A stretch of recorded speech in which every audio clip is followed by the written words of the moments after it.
Quer conhecer um pouquinho mais sobre redes antes de tentar seguir essa carreira? Quer saber o salário e o que um profissional dessa área faz? Ou tá só a fim de ver um videozinho relax para matar o tempo? Então, chega mais que eu vou lhes contar várias coisas sobre redes, meus queridos.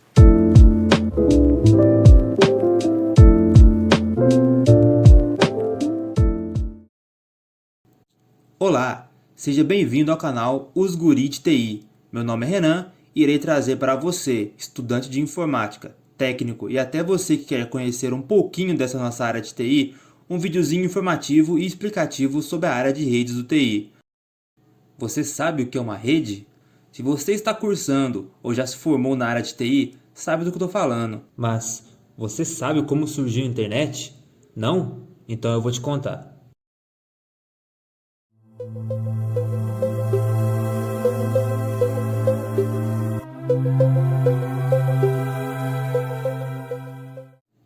Tá, mas Renan, o que é uma rede?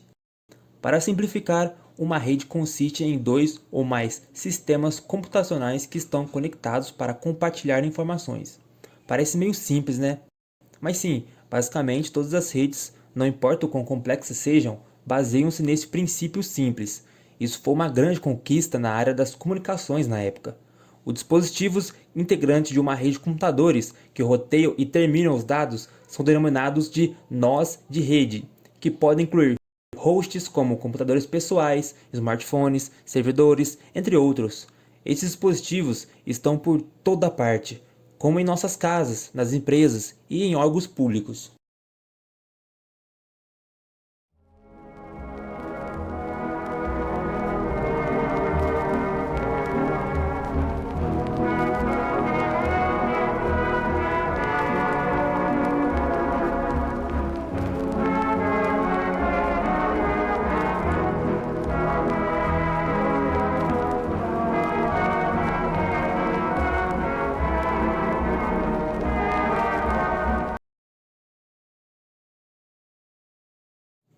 A internet é sem dúvida uma das maiores invenções do século XX.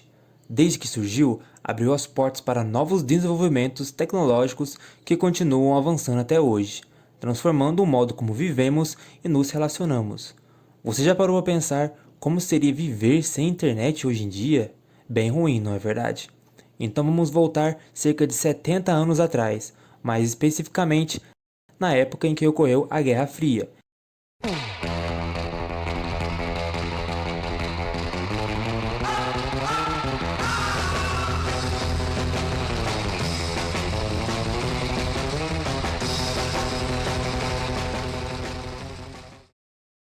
Embate este entre os Estados Unidos e a União Soviética, onde envolviam termos ideológicos, econômicos, políticos, militares e, claro, tecnológico.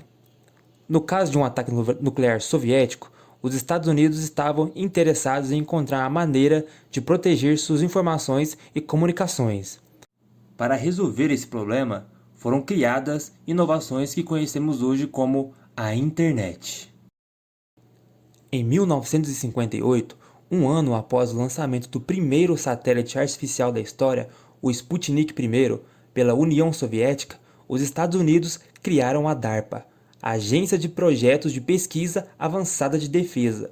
A DARPA foi fundamental na história da internet, pois foi responsável pela pesquisa e desenvolvimento de novas tecnologias para fins defensivos e militares, entre elas a rede de computadores. Em 1961, Leonard Kleinrock, um estudante na época, apresentou sua teoria de comutação de pacotes em sua tese de doutorado no MIT. Ele alegava que dois servidores poderiam se comunicar para enviar e receber informações transportadas por pacotes por meio de uma rede de nós. Já em 1962, J.C.R. Licklider, chefe da DARPA e pioneiro da internet, descreveu o conceito de uma rede galáctica para acessar rapidamente dados de qualquer lugar do mundo. Mas um dos grandes avanços da internet ocorreu em 1965, quando Lawrence G. Roberts, em Massachusetts, e Thomas Murray, na Califórnia, conectaram um computador TX2 a um Q32 por uma linha telefônica comutada de baixa velocidade. Com o sucesso do teste, esse ocorrido foi marcado como um acontecimento que criou a primeira WAN da história. Muito massa, né? Pensar que a internet não está aí no mundo há tanto tempo e já evoluiu muito desde então. Onde a gente usava aquela internet de escada, que era horrível até para acessar o Google, e poucas pessoas utilizavam, e hoje temos cabos de fibra passando por debaixo dos nossos pés e satélites, levando internet até para o seu João, na fazendinha dele, longe da cidade. Muito massa, né?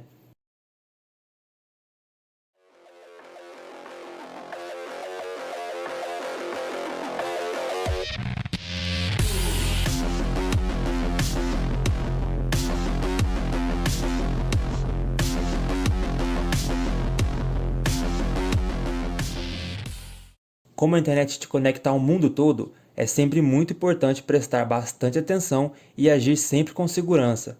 Existem diversas formas de se proteger contra invasores e mal intencionados. Um exemplo disso são os firewalls. Mas o que de fato são os firewalls e como eles auxiliam na nossa segurança?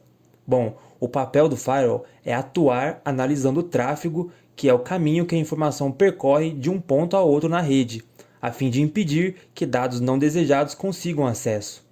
Imagine a seguinte situação: está rolando uma festa perto de sua casa, cheia de gente. Aí você quer entrar como um penetra, pois não foi convidado.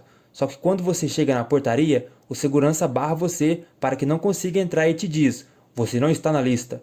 Basicamente, a festa é o servidor, o segurança o firewall e você é o malware, onde este malware pode ser um vírus, um dado infectado, um hacker ou algum golpe de engenharia social.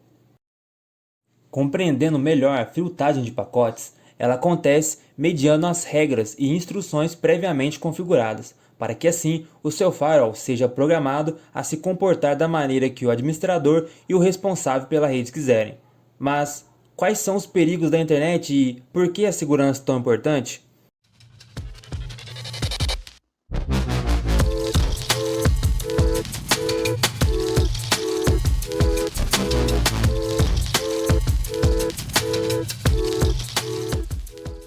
Um dos ataques mais perigosos para pessoas desinformadas e desconectadas do mundo digital é o phishing.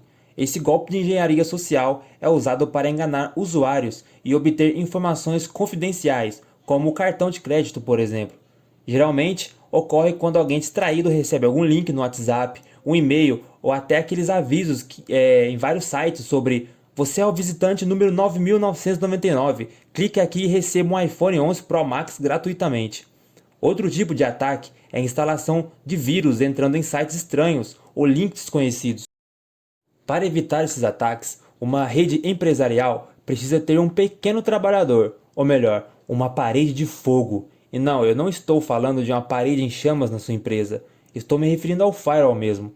Mas agora que você já se ligou como funciona uma rede, sabe-se que na internet estamos muito expostos às pessoas maldosas, que só querem o nosso mal, colocando em nossos computadores vírus capazes de danificar nossas máquinas e até roubar nossas informações privadas.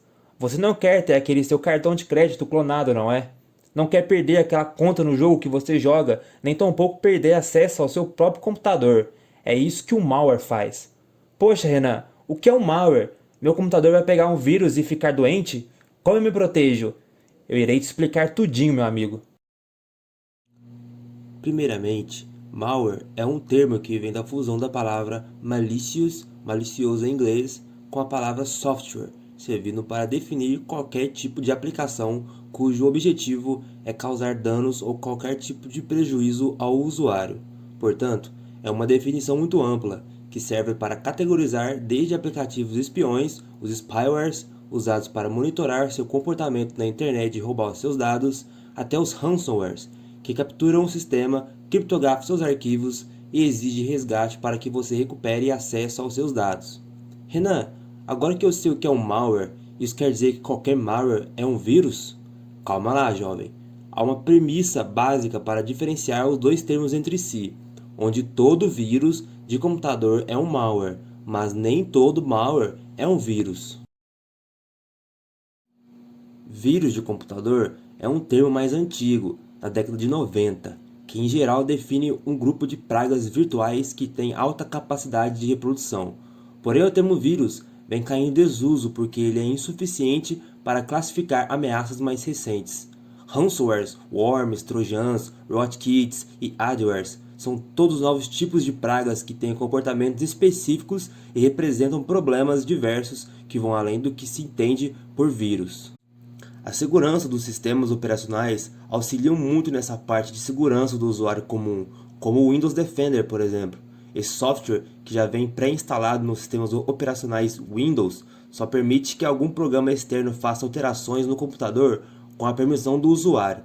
Sabe aquela tela que aparece do nada com um barulhinho depois de abrir aquele executável da internet?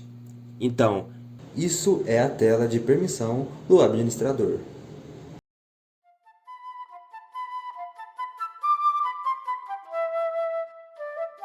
Há também outras formas de se proteger através de softwares, como a utilização de antivírus, como por exemplo o Avira Antivírus, o Bitdefender Internet Security, o AVG Antivírus, entre outros, tendo desde antivírus gratuitos quanto pagos.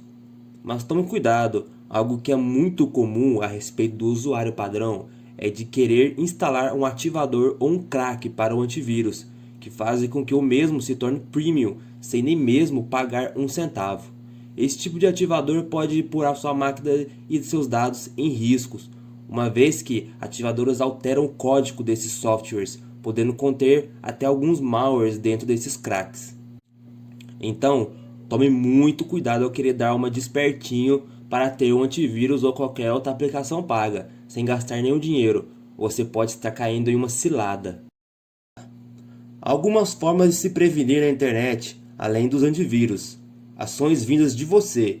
Sim, você mesmo, como evitar sites estranhos, links maliciosos recebidos via e-mail e WhatsApp, evitar clicar em qualquer coisa e propaganda que se vê na internet, evitar baixar jogos e filmes piratas, entre outras coisas. Se você seguir essas dicas, não vai precisar nem se preocupar se o antivírus está fazendo um bom trabalho, pois você mesmo já vai estar evitando ser pego por esses malwares. Você que possui uma empresa também deve ficar ligado, pois a partir do momento em que um malware se infiltra em uma máquina que está na rede de sua empresa, o risco dos demais dispositivos conectados serem infectados é muito grande, o que pode levar à exposição de dados tanto de funcionários quanto de clientes, podendo causar grandes prejuízos penais e financeiros para a empresa, onde a recente Lei Geral de Proteção de Dados, a LGPD, entra em vigor. Então é bom sempre estar atento a programas baixados na internet e a links suspeitos recebidos até de parentes, pois você pode acabar sendo alvo de um ataque.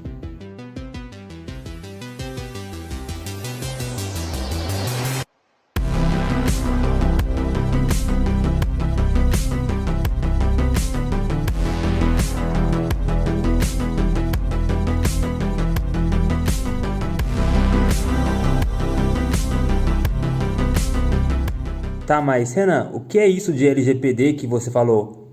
Bom, de forma bem resumida, explicarei tudo para vocês o que é LGPD.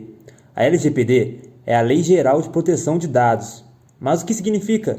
Significa que a lei tem por obrigação assegurar o direito à privacidade e à proteção de dados pessoais dos usuários, através de métodos transparentes e seguros, para garantir seus direitos fundamentais.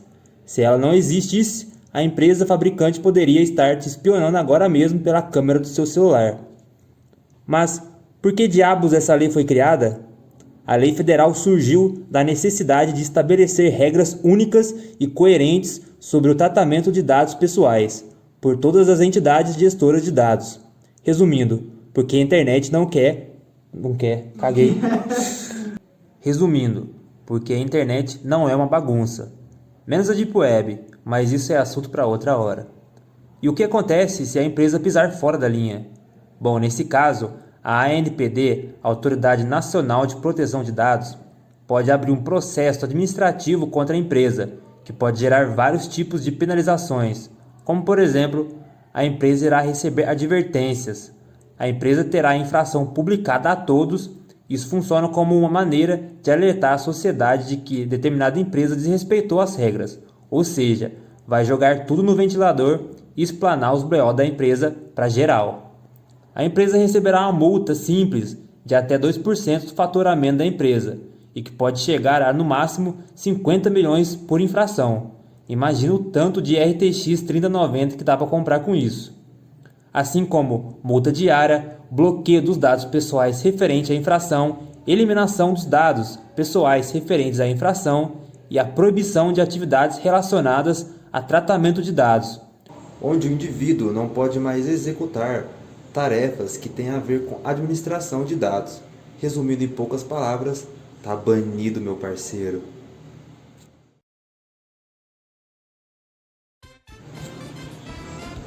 E aí, gostou de se inteirar melhor no mundo do TI? Curtiu saber como surgiu a internet? Então não esqueça de nos ajudar dando seu apoio com o like e compartilhando com seus amigos. Meu nome é Renan e seja bem-vindo ao canal Os Guri de TI.